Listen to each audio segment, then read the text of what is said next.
नमस्कार, मैं अंजू शर्मा आपके सामने उपस्थित हूँ। माटी वाली कहानी का अगला भाग लेकर। लेखक हैं इसके विद्यासागर नौटियाल।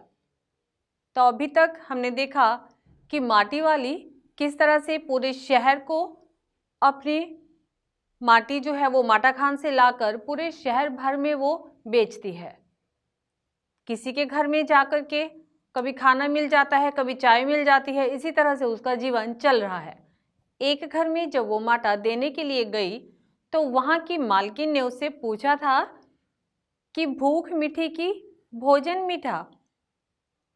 तो इसका अर्थ है कि जब भूख लगी होती है तो वो भोजन नहीं देखती कि क्या भोजन परोसा जा रहा है। भूख लगने पर चाहे सूखी रोटी नमक के साथ हो या चाय के साथ, वो बहुत स्वादिष्ट लगती है, मीठी लगती है। लेकिन यदि आपका पेट भरा है, भूख नहीं है, तो चाहे कितने भी स्वादिष्ट व्यंजन सामने हो लेकिन वो स्वादिष्ट नहीं लगते। तो मीठा कौन हुआ, भोजन या भूख? मीठी होती है भूख। भूख लगने पर सब कुछ मीठा लगता है। उस घर में जब मालकिन ने पीतल के गिलास में बुढ़िया को चाय दी तो वह कहती है, मालकिन आपने तो बहुत संभाल कर इन पुरखों के सामान को रखा है। क्योंकि आजकल तो सभी लोग क्या करते हैं, पुरानी चीज़ों को हटाकर उनकी जगह पर नई चीज़ें ले आते हैं। लेकिन उस घर की जो मालकिन थी वो बहुत समझदार थी।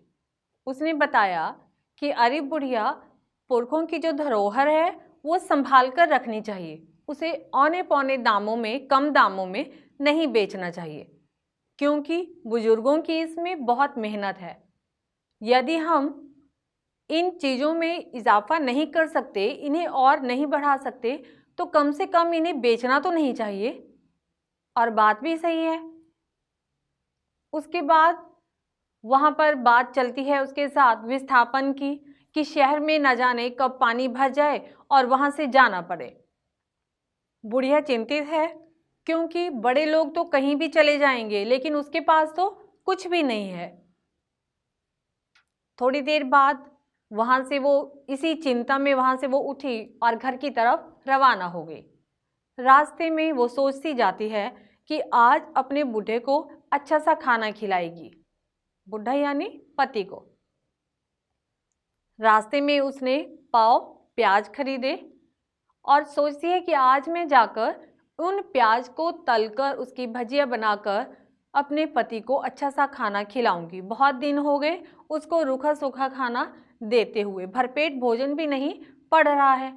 फिर वो सोचती है खाएगा तो वो 1 या 1.5 रोटी, इससे ज़्यादा तो नहीं खा पाएगा, क्योंकि बीमार रहता है, उसकी तबीयत ठीक नहीं है। ये इन्हीं बातों में सोच विचार करते हुए वो घर की तरफ रवाना हो रही है। घर पे जब वो पहुंची तो वहां उसने देखा कि जैसे ही उसने दरवाजा खोला, उसके पति ने कोई भी हरकत नहीं की। ना आज वो उसे देखकर चौंका और ना ही उसने करवट ली, देखा तक नहीं। इस बात पर उसे बहुत ज़्यादा हैरानी हुई। जब उसने उसे टटोला तो वो मर चुका था, उसकी जान जा चुकी थी। उसकी जान जा चुकी थी, वो बहुत दुखी था। अब माटी वाली बहुत दुखी हुई, क्योंकि उसी समय वहाँ पर पुनर्वास के विस्थापन के जो अधिकारी थे वो वहाँ पर आए और उन्होंने कहा कि तुम्हारे नाम पर बुढ़िया क्या है, ये झोंपड़ा तुम्हारे नाम पर है तो तुम्हें विस्थापन के लिए मुआवजा मिलेगा, अगर नहीं है तो कुछ भी नहीं मिलेगा।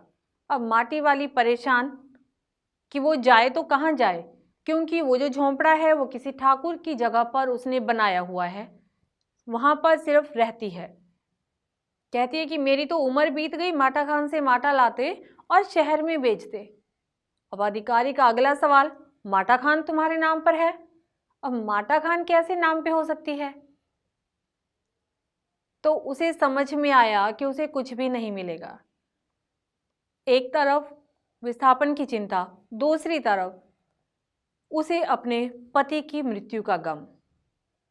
माटे वाली बहुत परेशान, क्योंकि खबर आई है कि पूरा शहर पानी में डूब रहा है। बांध की 2 सुरंगें बंद कर दी गई, जिस वजह से सब ओर पानी ही पानी है। शहर उनमें डूबता जा रहा है। अब वो भगवान से शिकायत कहें या कुछ भी, वो सोचती है कि मरने के बाद एक जगह ऐसी होती है जहाँ सभी को जाना होता है। वहाँ पर वो जगह सभी के लिए मिलती है, शमशान घाट। शमशान पर उतनी सी जगह, अमीर को भी उतनी जगह चाहिए, गरीब को भी उतनी ही जगह चाहिए। लेकिन आज उसके ऊपर इतनी विपदा आन पड़ी और उसका शमशान भी अपना नहीं रहा। शमशान भी पानी में डूब रहा है। अपने पति को कहाँ वो जलाएगी, कहाँ उसका अंतिम संस्कार करेगी, वो बहुत परेशान है। आने जाने वाले सभी लोगों से वो एक ही बात कहती है कि कभी भी किसी गरीब का शमशान नहीं डूबना चाहिए। इसी के साथ ये कहानी समाप्त होती है। इस कहानी के मुख्य बिंदुओं के साथ हम हाजिर होंगे अपनी अगली वीडियो में। तब तक के लिए नमस्कार।